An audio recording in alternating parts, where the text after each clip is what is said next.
सातपूर आणि अंबड औद्योगिक क्षेत्रात MIDC कार्यालयातील भ्रष्ट अधिकाऱ्यांच्या आशीर्वादाने सुरू असलेल्या तब्बल 130 कारखान्यांमधील अतिक्रमणाच्या विरोधात समाजसेवक संतोष शर्मा यांनी अनेक वेळा उपोषणासह विविध आंदोलने केली। त्या अनुषंगाने आज पुन्हा MIDCच्या भ्रष्ट कारभाराची भव्य अंत्ययात्रा काढत जोरदार निषेध केला।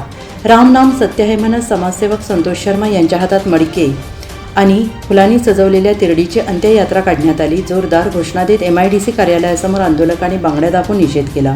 निमा कार्यालयापासून काढण्यात आलेल्या या प्रतिकात्मक अंत्ययात्रेत हजारो महिला नागरिकांनी सहभाग घेतला होता। तर राष्ट्रपुरुषांच्या नावांचा जय जयकार करीत या पाकिट घेणाऱ्या अधिकाऱ्यांचा धिक्कार असो, या भ्रष्ट अधिकाऱ्यांचं करायचं काय, खाली डोकं वर पाय अशा घोषणांनी परिसर दुमदुमून गेला होता। घेणाऱ्या अधिकाऱ्यांचं करायचं काय, अरे पाकिट घेणाऱ्या अधिकाऱ्यांचं करायचं काय, अरे पाकिट घेणाऱ्या अधिकाऱ्यांचं करायचं काय, अरे पाकिट घेणाऱ्या अधिकाऱ्यांचं करायचं काय, अरे पाकिट घेणाऱ्या अधिकाऱ्यांचं करायचं काय।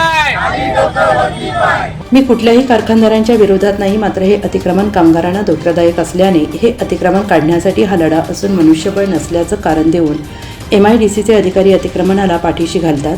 10 दिवसात यावर कारवाई न झाल्यास 1 मे कामगार दिनी याच ठिकाणी मुंडन आंदोलन करणार असल्याचं समाजसेवक संतोष शर्मा यांनी यावेळी सांगितलं आहे। आपल्याला फक्त त्यांनी एक मोठं आश्वासन दिलेलं होतं, 1-1.5 महिन्याच्यासाठी आम्हाला वेळ द्या। 1-1.5 महिना होऊन गेला आणि हे लोक कुठंही आजपर्यंत यांच्या वरच्या वरिष्ठ अधिकाऱ्यांना कागदपत्र पोहोचवत नाही। ते त्यांच्या दर्जेतच ठेवतात आणि त्यांच्या वसुलीसाठी एक धाक दाखवण्यासाठी उद्योजक यांना फक्त दाखवतात आणि धाक दाखवून पैशांची वसुली करतात। त्यासाठी आपल्या अतिक्रमण काढण्यासाठी यांनी कुठलाही अजूनपर्यंत पर्याय काढलेला नाही। आपण जे म्हणतात अनधिकृत अतिक्रमण आहे, नेमकं काय केलंय? अतिक्रमण म्हणजे आज कुठल्याही कारखान्यामध्ये जाण्यासाठी ॲम्ब्युलन्स, फायर ब्रिगेड जीवहानीसाठी सोडलेला जो मार्जिन पेस असतो तो सोडलेला नाही आहे। टोटल हा आशीर्वादाने सगळं पॅक केलेलं आहे। अशा MIDCतल्या किती कंपन्या आहे? 130 कंपन्या आहे। उद्योजक म्हणलं ना तर त्यांचा आणि माझा त्यांच्यासंग काहीच वाद नाही आहे। हा वाद आहे फक्त अतिक्रमणापुरता।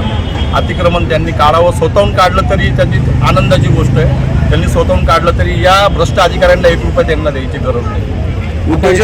उद्योजक आणि अधिकारी काही संगमतानेच सगळं चालू आहे।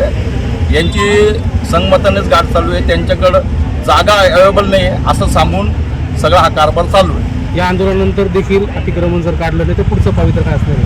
महाराष्ट्र दिनाच्या दिवशी मी मुंडन आंदोलन करणार आहे। त्याची जागा, वेळ सगळं मी पत्रकार माध्यमातून सांगतो। या आंदोलनादरम्यान शिष्टमंडळाने उद्योग भवनातील MIDCचे कार्यकारी अभियंता जयवंत पवार हे गैरहजर असल्याने अंबड विभागाचे उपअभियंता सुरकर, सातपूर विभागाचे उपअभियंता चौधरी यांची भेट घेत कारखान्यांचे अतिक्रमण कधी काढणार, किती दिवस खोटे आश्वासन देणार असे विविध प्रश्न उपस्थित करून अधिकाऱ्यांना चांगले धाऱ्यावर धरल्याचं दिसून येत आहे। आज या भव्य अंत्ययात्रा आंदोलनात समाजसेवक संतोष शर्मा, प्रिया शर्मा यांच्या नेतृत्वाखाली रज्जाक दादा शेख, इस्माईल चाचा, कैलास दवंडे, परशुराम नायडू, बबलू चव्हाण, राम खरात, प्रशांत कहार, अविनाश मोरे, बबलू बनसोडे, विशाल पाडमुख, शकुंतला खरात, अलका डाखोरे, रजिया पठाण, अशराफ शेख, मुन्ना पहिलवान, गालिब मनमाड आदींसह असंख्य नागरिक, महिला, युवा कार्यकर्ते मोठ्या संख्येनं सहभागी झाले होते। तर सातपूर पोलीस ठाण्याचे वरिष्ठ पोलीस निरीक्षक रणजित नलावडे यांच्या मार्गदर्शनात सातपूर पोलिसांचा बंदोबस्त तैनात करण्यात आला होता। NCN न्यूजसाठी सुनील पगारे, सातपूर।